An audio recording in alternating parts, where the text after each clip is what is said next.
A very good afternoon. This is Lunchtime News on MTV and you're with me, Dasini Athada. Let's start off with a look at our headlines. Minister of Justice explains the process of releasing political prisoners.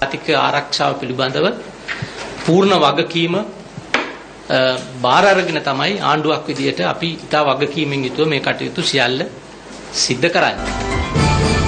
Former Defence Secretary Gotabaya Rajapaksa summoned before the Presidential Commission of Inquiry. Operation launched to provide treatment for the Galgamur crossed tusker. Single lane laws to be strictly adhered to in Colombo. Turkish military released audio recording of alleged warnings to downed Russian warplane. Now in local news, Minister of Justice Vijayadasa Rajapaksa says that the government is taking measures to release the inmates detained under the Prevention of Terrorism Act while taking the sole responsibility of the country's national security. The minister made this statement while addressing a media briefing in Colombo this morning.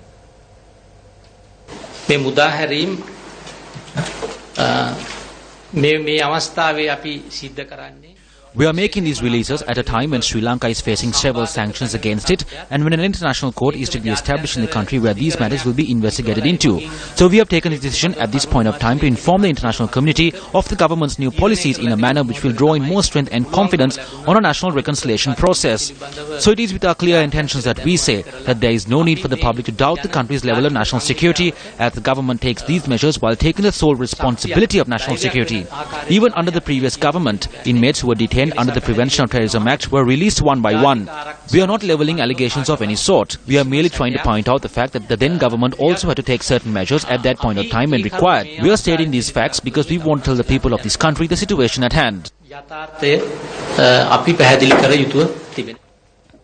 Former Defence Secretary Gotabaya Rajapaksa was summoned to the Presidential Commission of Inquiry into investigate acts of large-scale corruption and fraud this morning. Secretary to the State, Lanka de Silva, said that former Navy Commander Jayantha Pereira and Jayanath Kolamge, as well as former Additional Secretary to the Ministry of Defence, Damayanti Jayaratne, have also been summoned to the Presidential Commission of Inquiry. Lanka de Silva added that the aforementioned persons have been summoned to the Commission in order to record a statement on Rakna Arakshaka Lanka security services.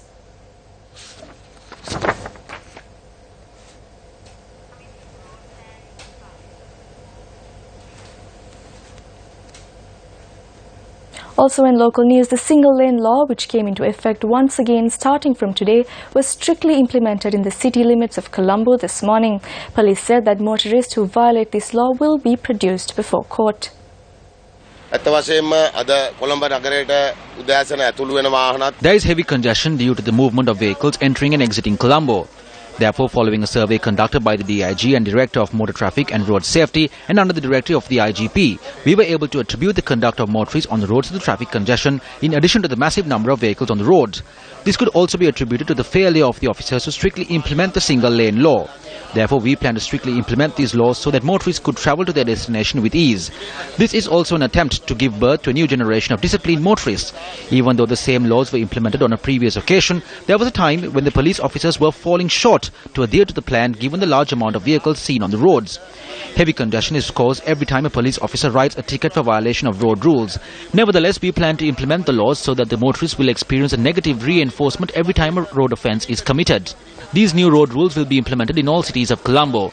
We have dispatched a team of special traffic police officers to implement this along the Parliament Road as part of the program. Motorists who violate these laws will be presented to court. However, motorists expressed contradicting sentiments. We change lanes because there is room available on those lanes. This hampers our duties and responsibilities. I travel just close to the white line. They're writing a fine saying that I violated the laws. I asked them why are they writing a ticket, and they said that I crossed the white line. I took the bike so that I can go slowly and carefully, and they still claim that I crossed the line. Also in local news, President Maithripala Sirisena left for Malta this morning to attend the Commonwealth Heads of Government meeting 2015. President Sirisena left the island via the Bandaranaike International Airport in Katunaika on board an Emirates flight at 3:30 early this morning.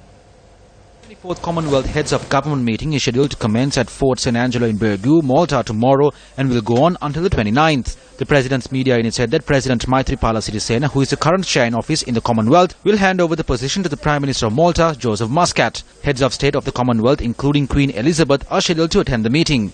President Maithripala Sirisena is also due to attend dinner receptions hosted by Secretary General of the Commonwealth, Kamalesh Sharma, as well as Queen Elizabeth. The Galgamore cross tusker, also known in Sri Lanka as the Galgama Dalaputua, which is suffering from gunshot wounds, is receiving treatment for its injuries. Northwestern Wildlife Zone veterinary surgeon Dr. Chandana Jaisingh has said that wildlife officials have learnt that the tusker has gunshot wounds in 2 locations of his body. The Galgamore cross tusker, which is over 50 years of age, reached the electric fence in Hainwalogama, Bulnava last morning. Wildlife officials say the tusker leaves the environs of the forest only when taken ill. The cross tusker, which had arrived from the Kahalla-Pallakele Forest Reserve, was seen with possible gunshot wounds on one of its legs and trunk. According to Newsfirst correspondent in Galgamore, Janaka Roshan, a team of wild officials headed by veterinary surgeon Dr. Chandana Jaisingh arrived at the location to provide treatment to the tusker. And that's a wrap of Lunchtime News. Join us again at 1:55 for more of the very latest. For the Newsfirst team, I'm Daphne Atalga.